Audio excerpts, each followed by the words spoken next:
Alright, this is your final ALBOP video.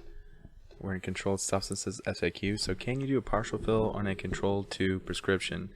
Yes, but it must be documented on the prescription and the remaining balance must be filled within 72 hours of partial filling. If it is not filled within the 72 hours, the remaining balance is forfeited and a new prescription is required. Exceptions are for long-term care facilities and patients with diagnosis of terminal illnesses. So there are some other laws. Be sure to know everything about that one, because you can actually have more situations where it's more than 72 hours now. So can a prescription for Suboxone be called in, and what number must be obtained from the doctor for the prescription to be valid? So yes, they can be called in. The prescription for the opioid addiction, the prescriber must have a verified DEA, and it begins with X. For how long is a C2 prescription valid? It has no expiration date. For how long is a C3 and 4 prescription valid? 6 months. Or 5 refills. How are the limits of time and refills on C5 prescription? There are not any. Should an Alabama pharmacy honor a C2 prescription from an out-of-state nurse practitioner? Yes, because registered nurse practitioners have prescriptive authority to prescribe C2s in the state of Alabama. May a prescriber write multiple C2 prescriptions for the same patient and the same medication on same-day office visit? Yes. Can a pharmacist fill an emergency prescription refill for a C2? No, a C2 cannot be refilled without a new valid written prescription unless in an emergency situation. A pharmacist may dispense a C2 for a long-term care facility, a patient receiving hospice services, or a patient receiving home health care services. And that can be done with an oral prescription transmitted by the prescriber. The quantity dispensed is limited to the amount necessary for the adequate to treat the patient during the emergency period and not to exceed 72 hours. And the prescriber must provide the pharmacy with a written prescription within 7 days of the emergency oral refill. The written prescription must have authorization for emergency dispensing, quote, and the date of the oral order written on it, and it needs to be attached with the written verbal order previously taken by the pharmacist.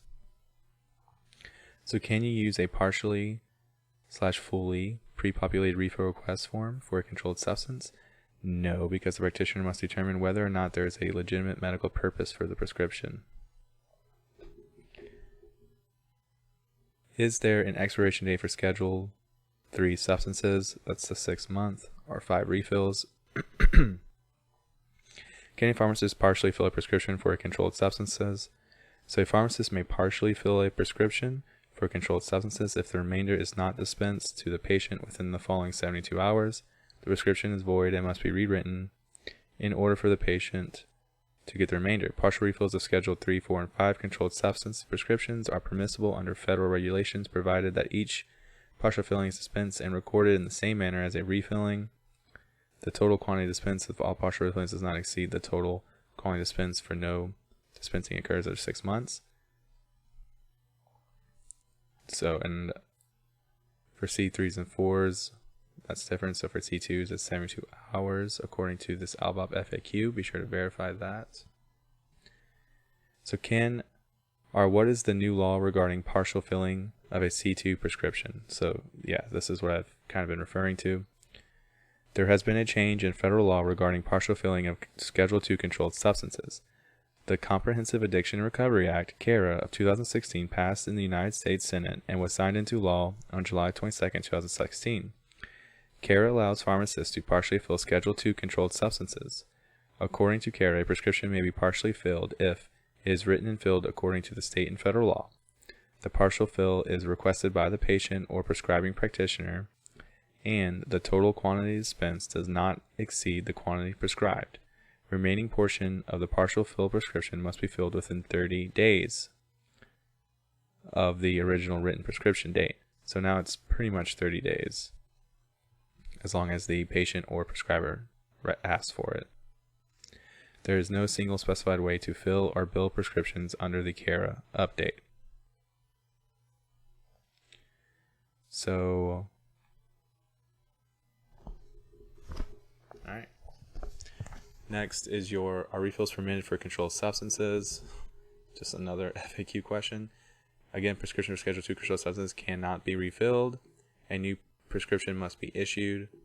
However, an authorized prescriber may prepare multiple prescriptions for the same day with instructions to fill on different dates. what is the proper way to handle emergency situations? So, situations in which a prescribing practitioner determines that immediate administration of controlled substance is necessary, proper treatment for the intended ultimate user, there is no appropriate alternative treatment is available according to administration of the drug, which is not controlled substance under Schedule 2 of the Act, and is not reasonably possible for the prescribing practitioner to provide a written prescription to be presented to the person dispensing the substance. So, emergency situations, a prescription for a Schedule 2 controlled substance may be phoned into the pharmacy for a resident of a long-term care facility, and the prescriber has 7 days. So here are some additional requirements to heed when orally transmitting prescriptions in emergency situations. In an emergency, the prescriber may give an oral prescription for a Schedule 2 drug if the pharmacist makes a reasonable effort to identify the prescriber and the amount is limited to what is necessary to treat the patient. The prescriber must cause to be delivered an original prescription to the pharmacy within 7 days. The prescriber must write authorization for emergency dispensing on the prescription. The prescriber must document how the situation met the criteria in the emergency treatment. Is it permissible to fax prescriptions for controlled substances? Prescriptions may be faxed under certain conditions. And of course they need that wet signature. C2s can be faxed to a pharmacy, but the written copy is definitely necessary. Does Alabama have a prescription drug monitoring program? And who has access? Yes, licensed prescribers, dispensers, and law enforcement all have potential access to the PDMP. In order to gain access, you must be a licensed physician assistant, or pharmacist in the state of Alabama and fill out appropriate application. So first, here's some sterile compounding FAQs. What is the immediate use exemption? So 3 or fewer sterile products may be prepared in worse than iOS Class 5 air when there is no direct or contact contamination, and administration begins within 1 hour and is completed within 12 hours of preparation. What is an FDA outsourcing facility? Federal law defines an outsourcing facility as a facility at one geographic location or address that is engaged in compounding of sterile drugs, has elected to register as an outsourcing facility and complies with all requirements of Section 503B of the DQSA. An outsourcing facility can qualify for exemptions from the FDA approval requirements and the requirement label products with adequate directions for use, but not the exemption from the current good manufacturing practices. So outsourcing facilities need to be under the CGMP requirements. They must comply with CGMP, must be inspected by FDA according to a risk-based schedule, must meet certain other conditions such as reporting adverse events and providing FDA with certain information about the products they compounded. Next question, if a commercially available FDA product is available, what would the Board of Pharmacy's position be on compounding the same material using USB 795 conditions instead of buying the commercially available product? So you may not do this. May a pharmacy provide samples of compounded medications to physicians and provide compounded medications of non-commercial products for use by a physician's office? So compounding is only allowed to a patient-specific prescription. If you would like to perform office use compounding, you should be registered with the FDA as an outsourcing facility. 503B. How often must one successful complete written and media fill testing when preparing low and medium risk compounding sterile products? Annually. How often must one successfully complete written and media fill testing when preparing high risk contaminated products? Semi-annually. Which type of CSP risk level can be prepared for immediate use? Only low-risk CSPs may be compounded for immediate use. How soon must an immediate use low-risk CSP be used? Immediate use low-risk compounded administration within 1 hour or less from the start of preparation, otherwise preparation must be discarded. Can a single dose or single-use vial be used for more than one patient? No, vials that are labeled single dose such use or only be used by one individual patient. How many times can you access a single dose or single use vial for a single patient? You should only enter vial once to prevent contamination. What is the maximum beyond use date for a single use container? The maximum beyond use date is 6 hours after entry into the vial. If the vial is entered in at least iOS Class 5 environment, if it is entered in less than the iOS Class 5 environment, the maximum beyond use date is 1 hour. Can I prepare sterile and non-sterile compounds in the same? No, there must be two distinct separate areas, one for sterile compounding and another for non-sterile. What are some of the drugs that have been identified as hazardous drugs? Testosterone, estrogen, progesterone, chemotherapy. What type of sink is required in the anteroom? There may be a hands-free sink located in the anteroom with either a sensor, foot pedal, or something of that nature. What are the requirements for the ceilings where sterile products are prepared and are compounded? So, quotes, junctions of ceilings to walls shall be covered in or chalk to avoid cracks, crevices where dirt can accumulate. If ceilings consist of inland panels, the panels should be impregnated with a polymer to render the impervious and hydrophobic, and they shall be chalked around each parameter to seal them from the support frame. What type of environment must I weigh or mix non-sterile products in an iOS 8 environment or better?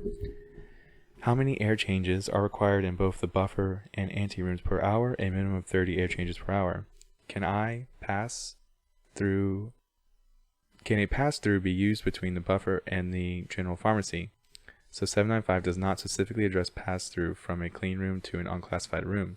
Ideally, a pass-through should have interlocks to prevent both doors from being open at the same time, therefore preventing transfer of contamination during material transfer.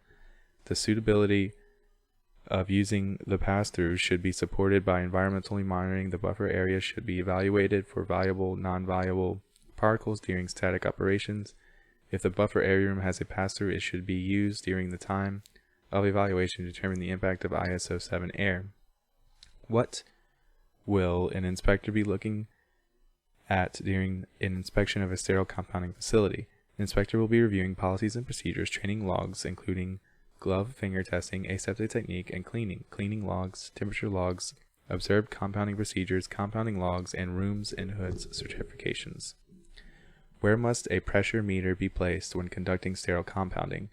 A pressure meter is needed where the anteroom connects to general pharmacy, and if there is a wall between the buffer and anteroom, a pressure sensor is needed there too. If there is no wall between the anteroom and buffer rooms, then there needs to be a velocity meter at the diversion line between the buffer and anteroom. Alright, and that was it for the Alabama FAQ. I will also post a highlight video, which a lot of the ones we just talked about actually will be on, and I would definitely just look at that daily. Probably don't want to watch an hour-long Alpop FAQ video.